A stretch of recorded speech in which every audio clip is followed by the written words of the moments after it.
پٹ جائے ہر گناہ کی کھائی شب برات، پٹ جائے ہر گناہ کی کھائی شب برات۔ اور ایک شعر دیکھیں اور، ٹوٹا ہے بارے غم سے میرا پے کرو وجود، ٹوٹا ہے بارے غم سے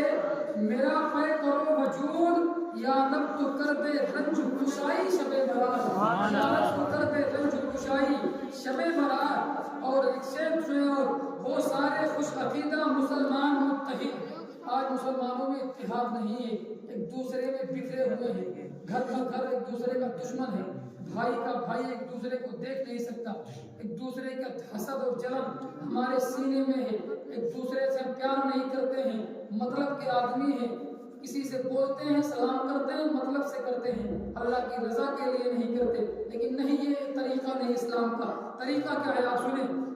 شاعر کہتا ہے، وہ سارے خوش عقیدہ مسلمان متحد، مل جائے ہر اکائی دہائی شب برات، مل جائے ہر اکائی۔ چھوٹا بڑا نہ دیکھو کہ وہ چھوٹا ہے میں بڑا ہوں وہ بڑا ہے، تو بڑی کہ میں بڑا، اس میں مت پڑھیے آپ، بلکہ اللہ کی رسول کے کلمہ پڑھنے والے ہم مومن بھائی ہیں، یہ دیکھ کے آپ دوستی کیجئے۔ شاعر کہتا ہے، تو اپنی وہ سارے خوش عقیدہ مسلمان متحد، مل جائے ہر اکائی دہائی شب برات، تو اپنی رحمتوں سے بنا دے انہیں گوہر، تو اپنی رحمتوں سے بنا دے انہیں گوہر، ہم نے جو بس میں عشق سجائی شب برات، ہم نے جو بس میں عشق سجائی شب برات۔ میرے آقا کے پیارے دیوانوں، یہ شب برات کی مبارک اور پاکیزہ محفل ہے، جس میں ہم تمامی لوگوں شب برات کی محفل میں حاضر ہیں۔ ابھی مجھ سے قبل دو لوگوں نے تقریر بھی کیا، انہوں نے کیا بتایا کیا نہیں میں نے تو سنا نہیں، لیکن کوشش کروں گا کہ جو بات وہ بتائے ہیں وہ بات ٹکرائے نہ، آپ کو نئی بات بتاؤں، لیکن اگر کوئی غلطی ہو جائے تو میں تو تھا نہیں، اس کے لیے آپ درگزر کریں گے، غور سے سنیں گے۔ اگر دل میں کوئی تمنا ہے تو مصطفیٰ کی بارگاہ میں پیش کرو، دل میں کوئی آرزو ہے اللہ کی بارگاہ میں دعا کرو، پوری ایمانداری سے حاضر رہو، ادب کے ساتھ بیٹھو، اللہ دعاؤں کو قبول فرمائے گا۔ رسول پاک کا فرمانے عالی شان ہے، اللہ کے حبیب نے ارشاد فرمایا کہ جب شعبان کی 15ویں رات آتی ہے، یہ جو رات چل رہی ہے یہ شعبان المعظم کی 15ویں رات ہے، رسول پاک نے ارشاد فرمایا کہ شعبان کی 15ویں رات کو جو رات میں جاگ کر عبادت کرے اور صبح کو روزہ رکھے تو اللہ تعالیٰ اس کے گناہوں کو معاف فرما دیتا ہے، سبحان اللہ،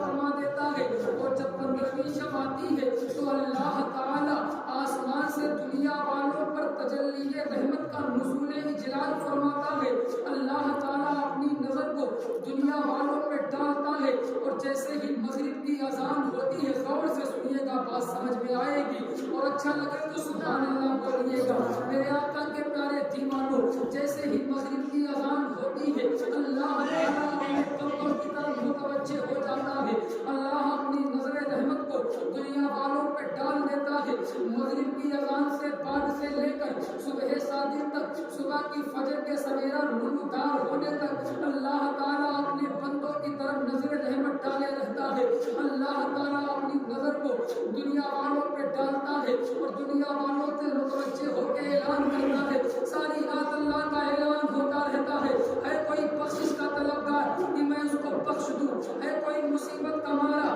کہ میں اس کی مصیبت کو دور کر دوں، ہے کوئی پریشان کہ میں اس کی پریشانی کو دور کر دوں، ہے کوئی بیوہ جو ہے عورت کہ میں اس کی جو ہے اس کے دستگیری کر دوں، ہے کوئی پریشان کہ میں اس کی پریشانی کو دور کر دوں، ہے کوئی بے اولاد جو مجھ سے اولاد کا سوال کرے تو میں اسے اولاد عطا کر دوں، سبحان اللہ، سبحان اللہ، سبحان اللہ، ساری رات یہ اعلان ہوتا رہتا ہے، اللہ کا ارشاد ہوتا رہتا ہے کوئی بخشش مانگنے والا، ہے کوئی آج کی رات نجات مانگنے والا، ہے کوئی آج کی رات گناہوں سے چھٹکارا مانگنے والا، اللہ کی عزت کی قسم، اب جو لوگ اپنی رات کو جاگتے ہیں وہ اپنی ہوٹلوں پہ گزارتے ہیں، بہت سارے لوگ ہوں گے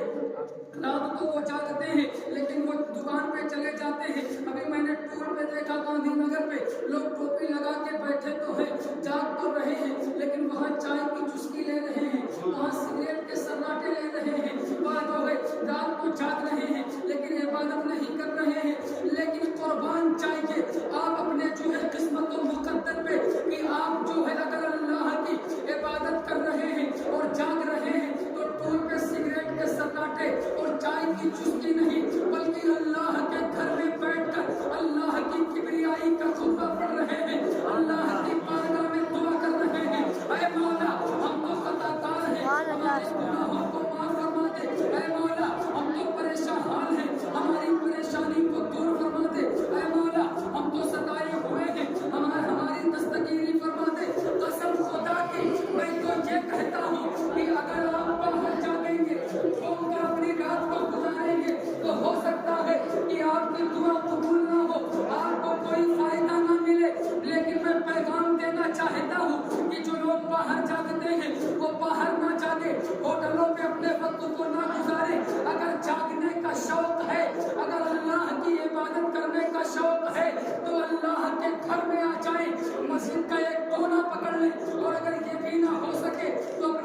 کمرہ چن لے، اپنے گھر کا کوئی گوشہ اختیار کر لے، اور اختیار کرنے کے بعد جہاں نہ کوئی دنیا دار ہو نہ کوئی اور ہو، بلکہ اپنے مولا کے سامنے اپنے سر کو جھکا دے اور اپنے مولا سے عرض کرے، اے میرے مولا، دنیا میں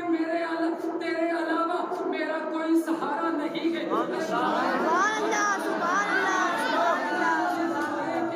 میں نے اتنے جرم کیے ہیں، اے مولا میرے عمل سے نہیں بلکہ اپنی رحمت سے ہماری خطاؤں کو بخش دے۔ ارے میں یہ کہتا ہوں قسم خدا کی، اگر آپ اس انداز میں اللہ کی بارگاہ میں دعا کریں گے تو ہو سکتا ہے کہ کوئی آپ کو ٹھکرا دے، لیکن اللہ اپنے بندوں سے 70 ماؤں سے زیادہ پیار کرتا ہے، تمہارا داخلہ جنت میں فرما دے گا، جنت میں فرما دے گا۔ یہ بتاؤ بات سمجھ میں آ رہی ہے کہ نہیں؟